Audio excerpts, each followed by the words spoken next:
Welcome to Conversations on the Coast, San Francisco's premier author interview program.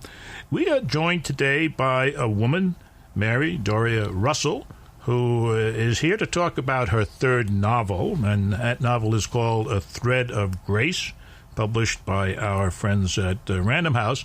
And one of the interesting things about this book is that it's a departure from your first two novels called, respectively, The Sparrow and Children of God, in one of which you did a fine thing for the Jesuits. You sent them to outer space.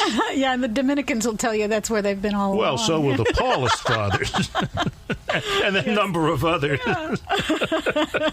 So why did you get away from that? I think it's called literary fantasy fiction writing. Fiction, I think, is the label. That I like that. That's better. That's very nice. What if? Yeah. Yes. What prompted you to jump into the historical novel field? I converted to Judaism in 1993, and I am also an Italian by heritage. And you're a who? I'm an Italian by heritage. Oh, an Italian. Yeah. Oh, I thought she was going to say paleontologist by heritage. No, that too. And I wondered where that was going to go. One's genetic and the other is years of study. Yeah, okay. But I came across a book by Alexander Stille that was called Benevolence and Betrayal, 5 Italian Jewish Families Under Fascism. Mm-hmm. And at that point, I thought I was the only Jewish Italian that there was. I didn't know there were other Jewish Italians. So my first reaction was, like, what do they eat? Wow. like Lux Parmesan, maybe, or Kugel Carbonara came to mind, too. I like that. Kugel Carbonara. You'd have to use, like, turkey Write in next week for the recipe.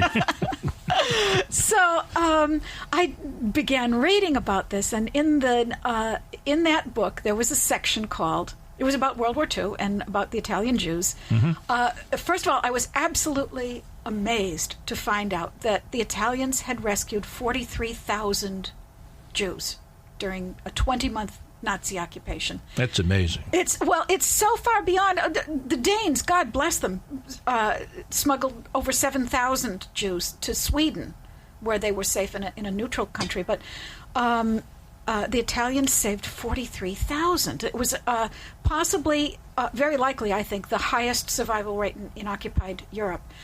And I thought, this is a country that was... I'm just thinking, in terms of the story of the novel, do I have this right, that they didn't move them anywhere, they just hid them? They hid them, yeah. They were in houses and barns and monasteries and convents and schools, and people just... made sure that no one was ever turned over. And I've done 7 years of research on this.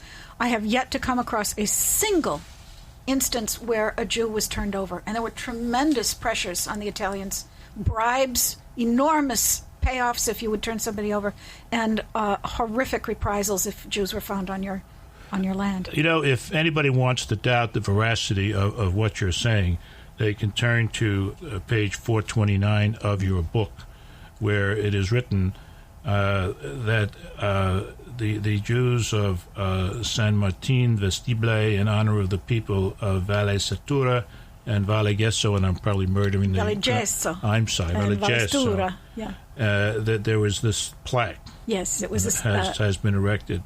When racial hatred raged in Europe, Jewish refugees, uncertain of their fate, coming from distant countries, Austria, Belgium, Germany, Poland, found hospitality and safety in these valleys. Hidden in isolated cottages, protected by the population, they waited with trust and hope through 2 interminable winters for the return of liberty.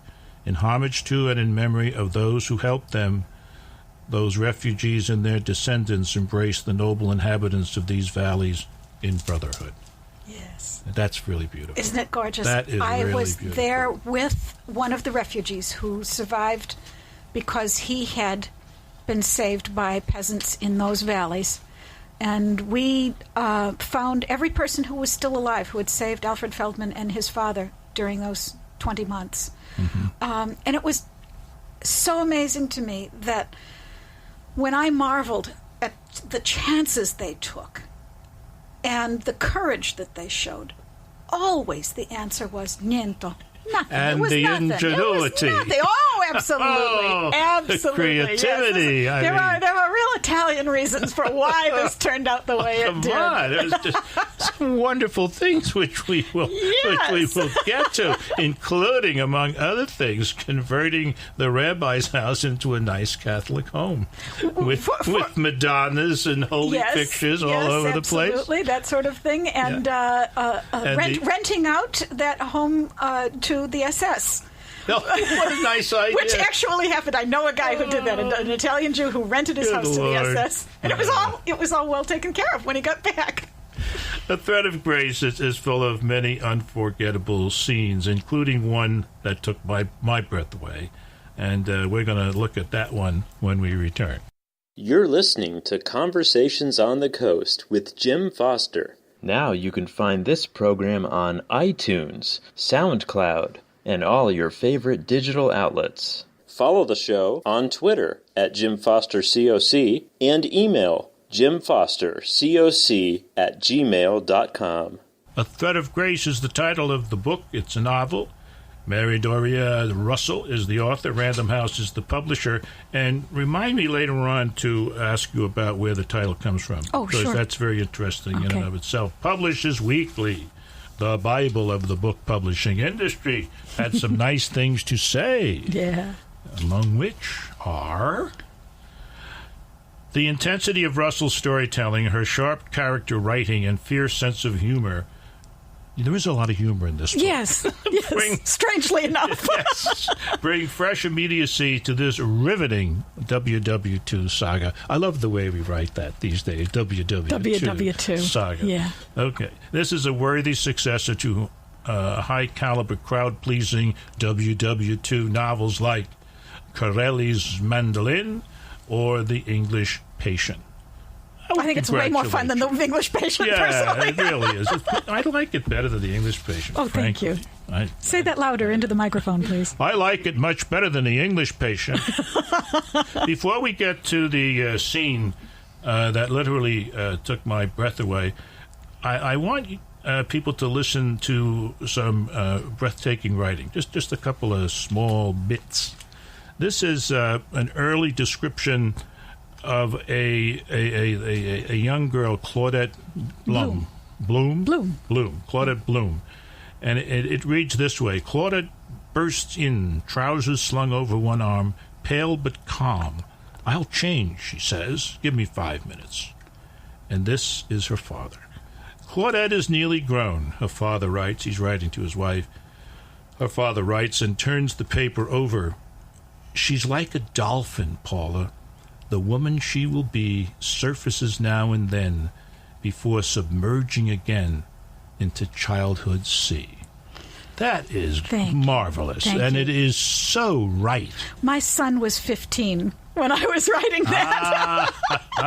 And it was interesting. It took a long time to write this book, and so my son went from very early adolescence to manhood while I was writing it. And as my characters grow up, so my son also grew up. And my friends' children, all my PTA friends had kids that were making those transitions. And so it was fun to be able to take that kind of homely observation of your own family. And these are just ordinary families that are caught up in this extraordinary circumstance.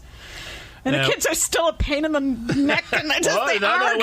Wait a minute. We're going to get to that, because not too many pages down the trail, they're out on the trail someplace. They're running. And they're running away, and they wake up in the morning, and the father cannot find his wedding ring. Yes. And the young daughter screams at him, "It's just a ring.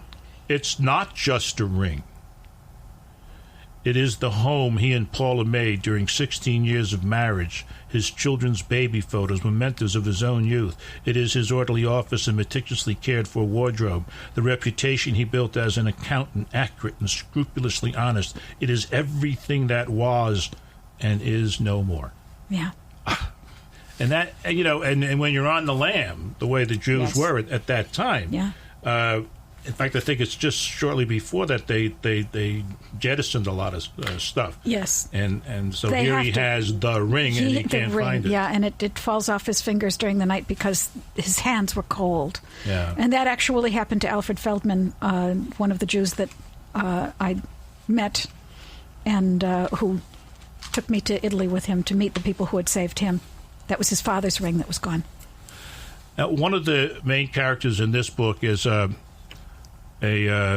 Nazi officer, a medical officer, a fellow by the name of Werner Schramm. Yes. Pretty good, huh? Yeah. Werner Schramm.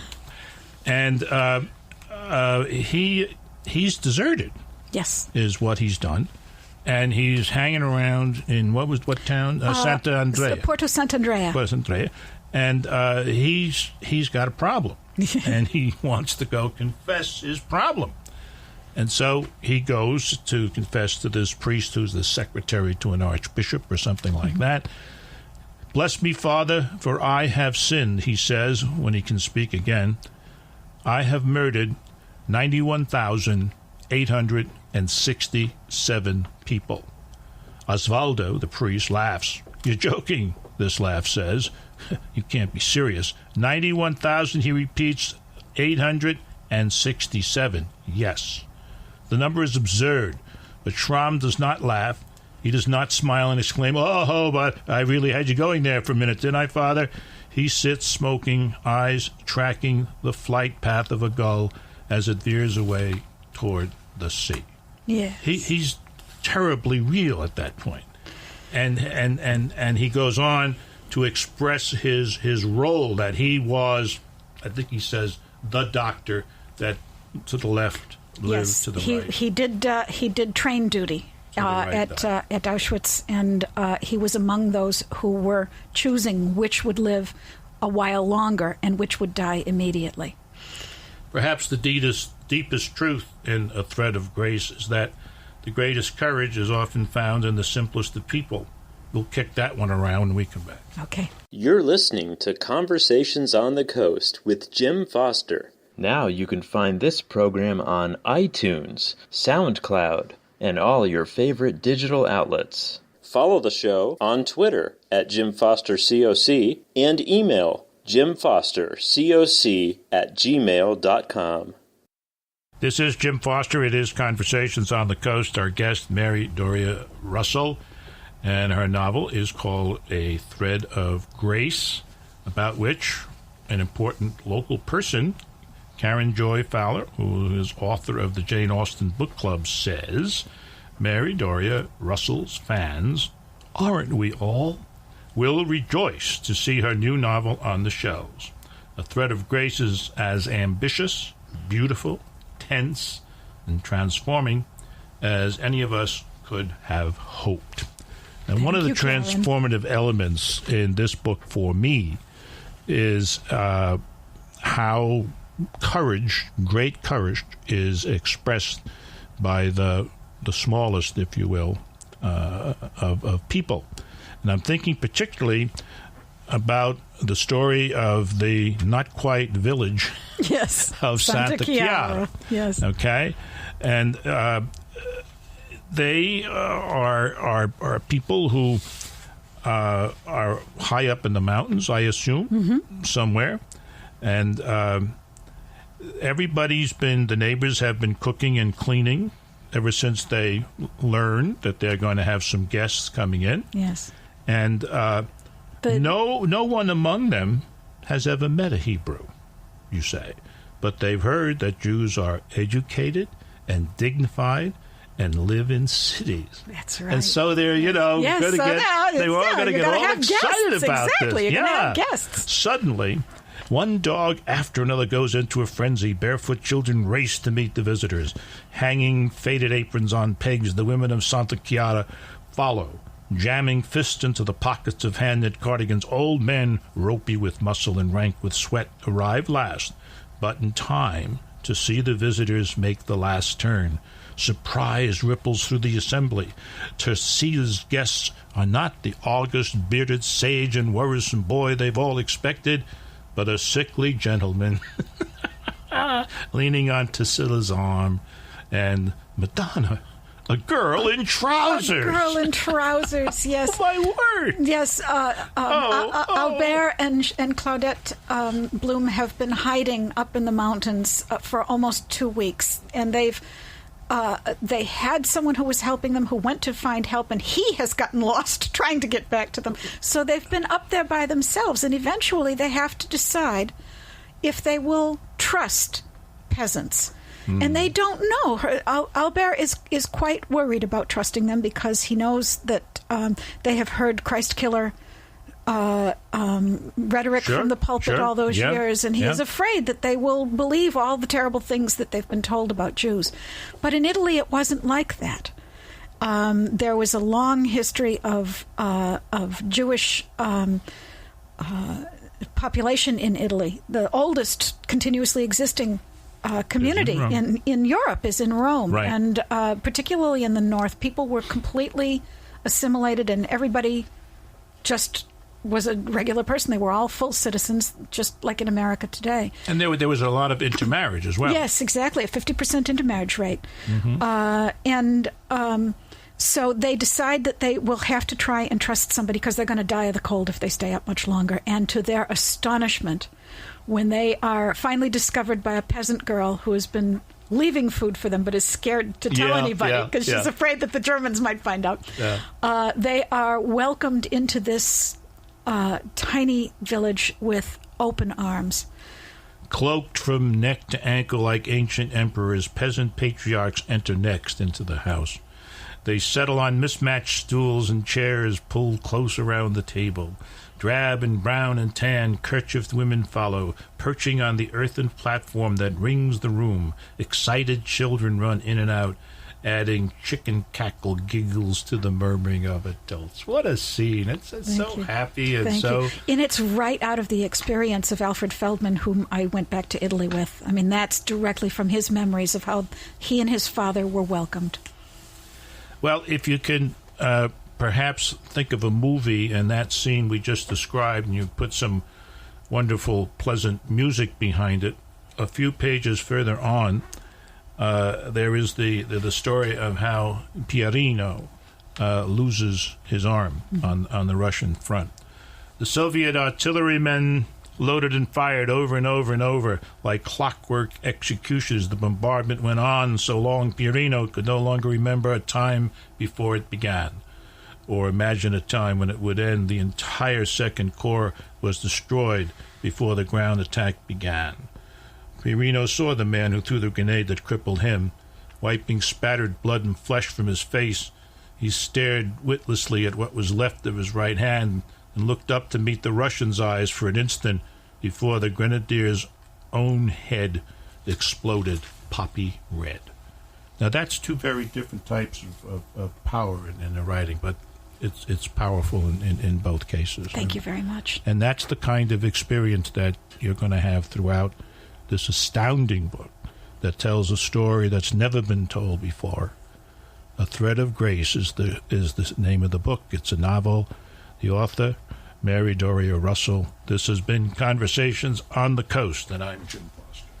Now you can find this program on iTunes, SoundCloud, and all your favorite digital outlets. Follow the show on Twitter at Jim Foster COC and email jimfostercoc@gmail.com.